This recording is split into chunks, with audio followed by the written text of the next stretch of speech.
Hello everyone, I'm Sinibar, and welcome back to a treatise on. Today, I think after watching one too many videos, it kind of made me question my own ambitions, and kind of got me recollecting my past a tiny bit. Yeah, I think, number one, I need to stop watching so much YouTube. By Saber Spark, guys subscribe, he is pretty good though. But one thing, the one that I kept on rewatching was the uh, rise and fall of VeggieTales.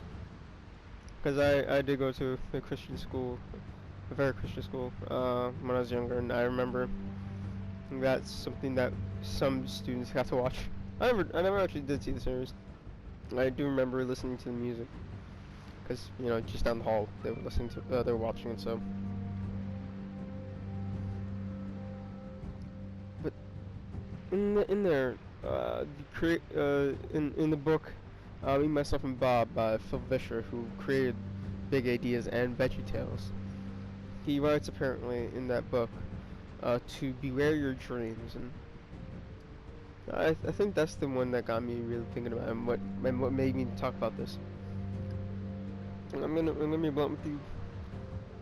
Normally I don't have these kinds of things scripted, and this is still not, but there are notes here for once. Yeah, notes. Okay, so here's how it goes. Uh, I've always been interested in rocks. And if you actually Google what my YouTube is, like the name of it, you'll actually find out that hey, that's a rock, that's a mineral. Yes, mercury 2 sulfide. So, yeah, and also it's not spelled the same. But that one was a choice that I borrowed from another YouTuber who happens to have a very similar kind of misspelling of his name. But he decided to go with punctuation. That's not his name, but his thing is about punctuation.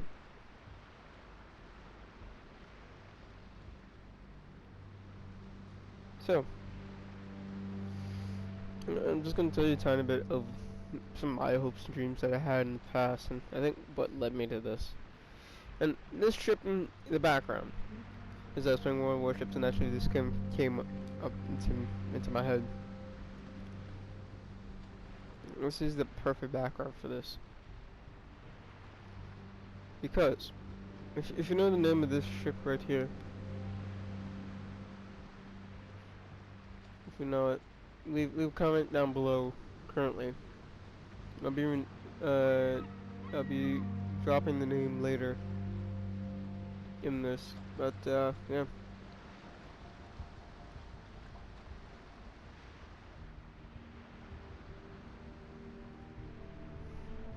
So from about age 7, maybe 8 to about age 12, 13, I was I was obsessed with gemstones and minerals. And I wanted to be a geologist. Yeah, I know. I really set that bar high, didn't I?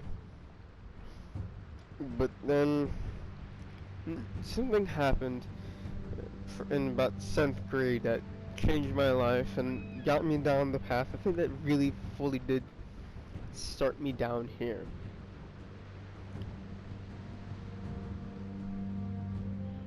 And that was, I went to a Gilda Lehrman class. Guys, if you don't know what Gilda Lehrman is, it's a history, it's a national history organization that is privately funded and privately run by high schools, maybe small colleges, maybe even like large elementary schools and middle schools. I don't know. My high school had one, but I didn't. That's not where I went. I went further out because for some reason that's where our flyers came in. Uh, and what happened was that I took a class called Top Gun, and it was about the military aviation. It was about planes, and I fell in love with it because I saw the F-14 Tomcat, and that got me wanting to be an Air Force pilot. I wanted to go into the Top Gun, you know, program and graduate and fly F-14s, and, be all like Tom Cruise and all that, and be cool. And still to this day, the movie Top Gun is actually one of my favorites. It's in the top 10. Is it number one? No. It's actually hilariously held by a Wes Anderson film. I'll let you guys debate which one it is. But Top Gun generally is in the top 10. If I had to rank it, I actually think it would even be the ender to my top 5. It would be very, very close.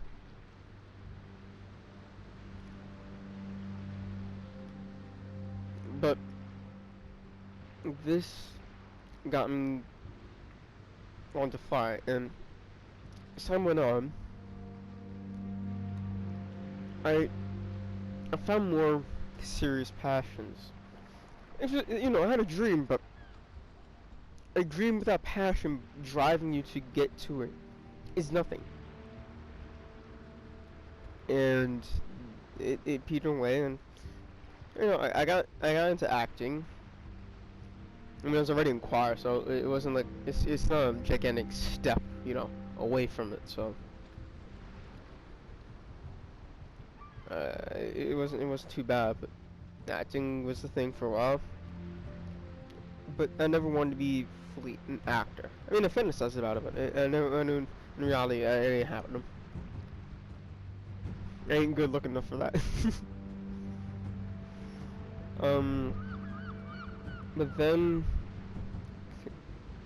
But there's always a driving passion in me that still stays with me to this day, that was lit by the fire that wanted to be a Top Gun pilot lit, and that was the fact that I always was mechanically inclined. I like to take stuff apart together. Sometimes I put it back, sometimes I didn't. Most of the time I didn't, actually, let me be honest. But I figured out kind of how things were working. How X part fit with X part, and I could figure out the generals of clearances and stuff like that. And I noticed that I really enjoyed, the weirder things of how they worked, because they were always weird to take apart, and you had to, jiggle this part in a specific way, you had to take out this part, or to remove this part, but then you had to put the first part that you took out to get the part you just removed back in to get the other thing out. And get the entire assembly out, to get the entire thing out,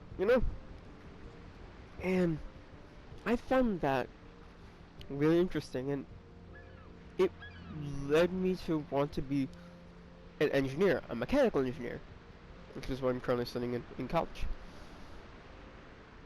And while wanting to be a pilot faded away slowly, I toned down from wanting to be, a pilot in the Air Force, and I know I'll be happy with the Air National Guard or the Army Reserves as a flyboy.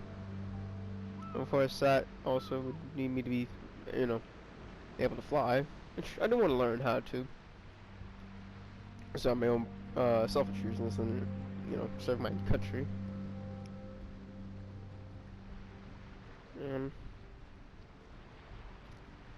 It's strange.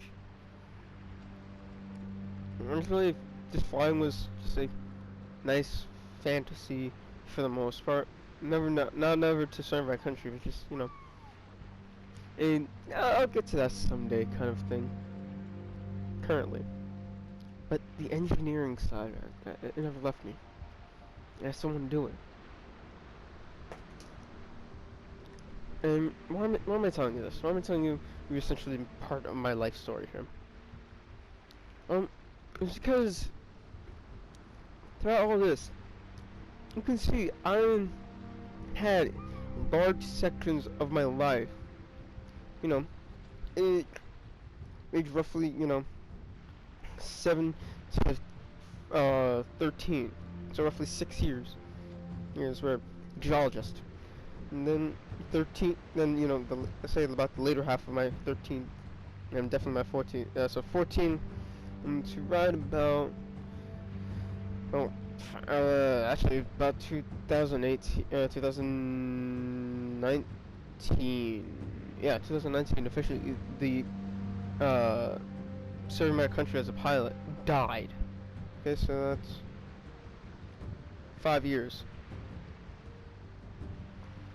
So 6 years geologist, 5 years, pilot. Now legitimately engineer. Okay, so it's just to say, I've kind of always had a plan of I want to do this, and I've got the drive for it. I may not have the ambition, but I have the drive. And I want to make this distinction now. Ambition and drive aren't always the same thing. Ideally, you want both, and you want them to be the same in path, but, well, sometimes one is a lot easier to get than the other. And, my parents are always, supportive of me wanting to go out and do whatever I wanted. So, that was never a problem for me. And, having someone whispering, "You'll never do it." Yeah, maybe one of my friends, but then again, we have like that brother kind of relationship of I think when I first met him, and he took the Top Gun class before me. He wanted to be a Navy SEAL, and I wanted to be a Top Gun Air Force pilot. And we tease each other all the time. It's like, "Oh, I didn't know the Navy was was looking for new boat anchors." And he's like, "Yeah, well, they're gonna drop you from planes without parachute." And at the time, he was a lot larger than he was now. It's like, yeah, well, I'm like, wait, I can float down to the ground. If the Navy needs some heavy weaponry to drop from their planes, well, they can just drop you. Just boys being boys kind of insults. But I love the man. If he's ever in some shit, he just needs to give me a call, and I'll be running to give him backup. Whether or not it's a good idea, that's a personal opinion. But he's my brother from another mother, and I will defend my kin. And he'd do the same for me. I know that. So we got each other's back.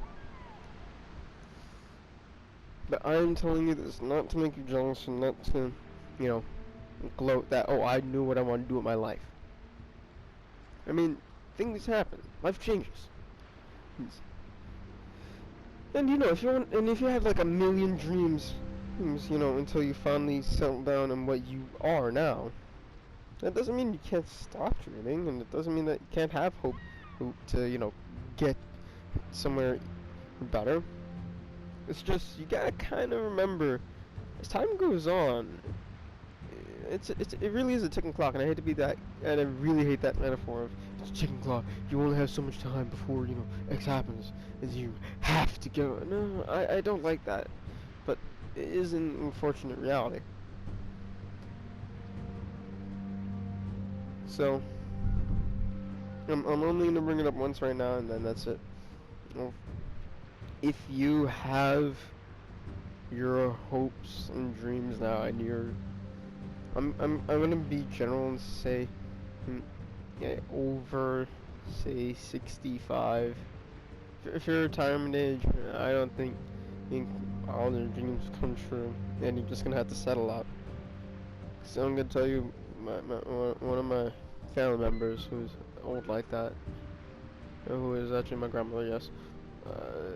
She still has that delusion of she's gonna go back to the old country and be buried there, and it's all gonna be fantastic. Because she's disillusioned, and that's why she's so cranky most of the damn time. Oh, she's disillusioned because she thought by now this America fling that her and my grandfather had, this come to America to escape, old country problems. Oh, as soon as the problems are over and things got better, well, we're gonna go immediately flying back to the old country, leaving everything there, and it's all gonna be good. And you know, they'll go all together in the old country, and then have kids in the old, and you know, their children will have kids in the old country, and you know, the entire family will be able to be there. And it's you know, I'm gonna be buried, you know, in the place of, you know, my great great grandmother and my great great grandfather, you know, the family cemetery, over there in uh, Greenwood. I'm just gonna think of cemetery because I'm a New Yorker, so it's like cemetery in New York, Greenwood Cemetery. Let's say that's where it is. You know, we've been buried there for, you know, four generations, and I don't feel like breaking that tradition now. You know, that kind of thing.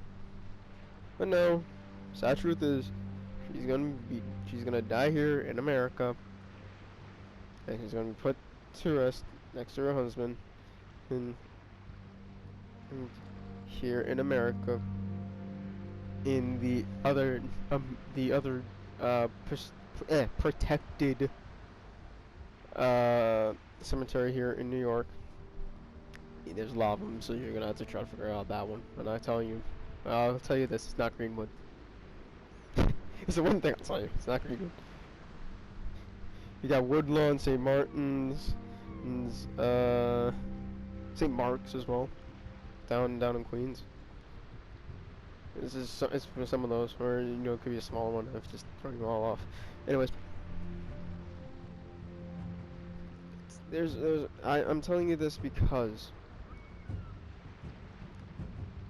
hopes and dreams are important, but they're also toxic.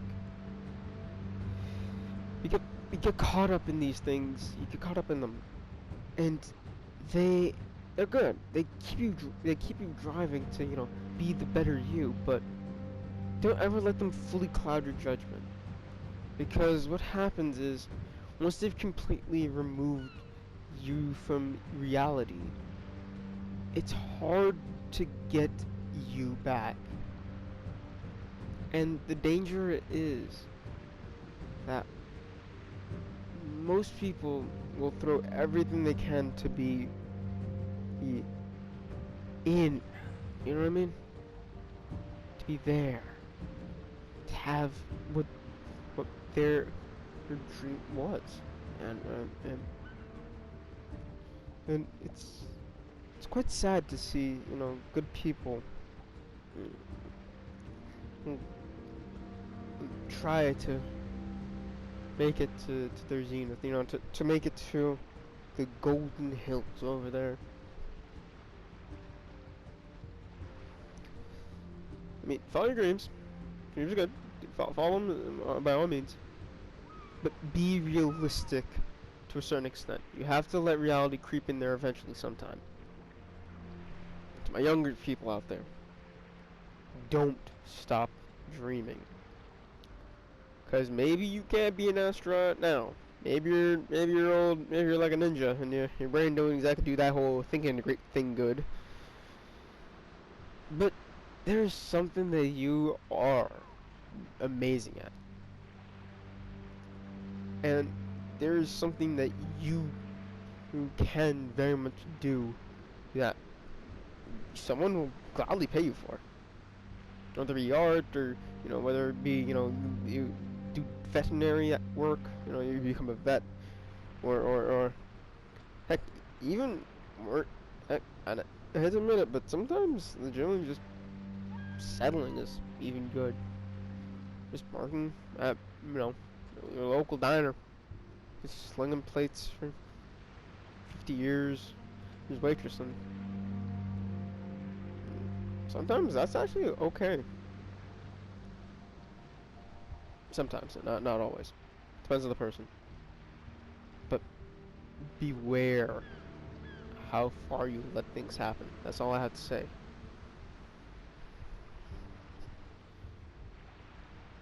Don't fear.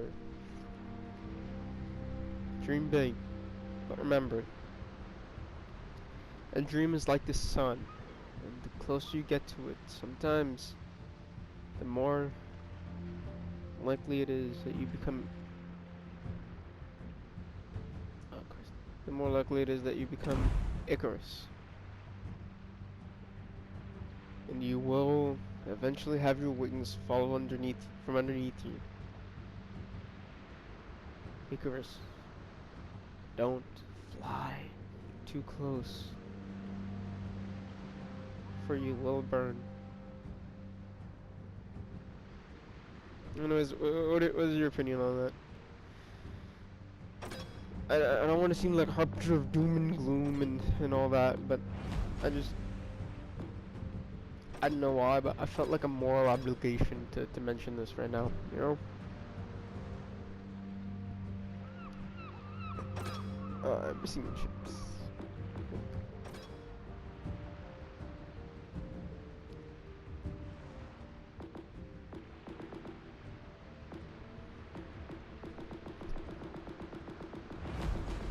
No. Oh, yeah, I am. Ah, it's like 25. No, it's supposed to be 26. Okay. Yep, there we go. We're good. But what are your guys' thoughts on this? Because I'm letting you guys know what my stance is on it. I'm full well in favor of all of your hopes and aspirations of the future to be a thing, but you do sometimes have to just come back down and just admit maybe life has a different path for me, and I need to go find what that path is. And I guess that's really what I should be saying. Dreams are a way, but hope. Dreams are a path, but hope is a way. There are a lot of paths out there, but there's only really one way to go. Now just find the way. Anyways, this has been a treatise on hopes and dreams. Thank you guys for watching, and please just comment down below. Thank you.